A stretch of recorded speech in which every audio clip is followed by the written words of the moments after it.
Siragadikka serial நேயர்கள் அனைவருக்கும் வணக்கம்.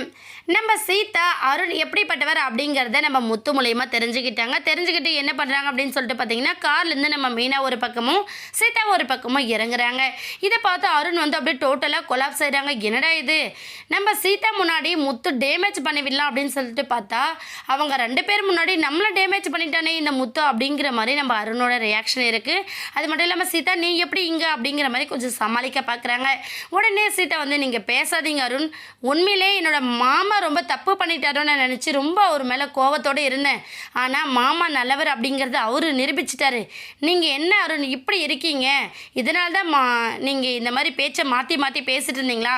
மாமாவை பற்றி நான் சொல்லும் போதெல்லாம் தேவையில்லாமல் உங்களுக்குள்ளே இருந்த வன்மத்தை ஏன் மூலமாக தீர்த்துக்கலாம் நீங்கள் ஆசைப்பட்டீங்களா அப்படின்னு சொல்லிட்டு நம்ம சீதா ரொம்பவே கோவப்படுறாங்க. இன்னொரு பக்கம் மீனா வந்து உங்களுக்கு இவ்வளோ கொலைவெறி, என் புருஷன் உங்களுக்கு என்ன தப்பு பண்ணாரு, நீங்கள் நல்லா இருக்கணும் அப்படின்னு தானே அவர் ஆசைப்பட்டு ஒரு கட்டத்தில் கல்யாணம் வரையும் பண்ணார்.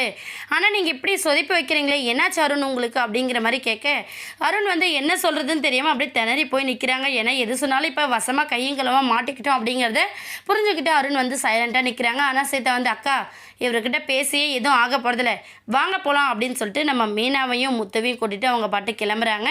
இன்னொரு பக்கம் நம்ம முத்து கிளம்போது என்ன பண்ணாலும், இங்கே பாருங்கள், அடுத்தவங்களுக்கு ஆப்பு வைக்கணும்னு ஆசைப்பட்டால் அது நமக்கே தான் ஆப்பாக போயிடும். இதிலேருந்து தெரிஞ்சு உண்மையாக இருக்க பழகிக்கோங்க அருண் அப்படின்னு சொல்லிட்டு நம்ம முத்துவும் கிளம்பி போயிடுறாங்க. ஆனால் அருண் மேலே ரொம்ப கோவத்தோடு நம்ம சீதா இருக்காங்க. இதனால் அருண் எப்படி சீதாவை சமாதானப்படுத்த போகிறாரு, இதுக்கப்புறம் உண்மையை சொன்னாலுமே நம்ம சீதா நம்புவாங்களா அப்படிங்கிற அளவுக்கு அருண் செஞ்சுட்டாரு. இப்போ இதை எப்படி சமாளிக்க போகிறாரு அப்படிங்கிறத வெயிட் பண்ணி பார்க்கலாம். இன்னொரு பக்கம் நம்ம ரோகிணியை பற்றின டாப்பிக்கே நம்ம டேரக்டர் ரொம்ப சைலண்ட்டில் போயிருக்காரு.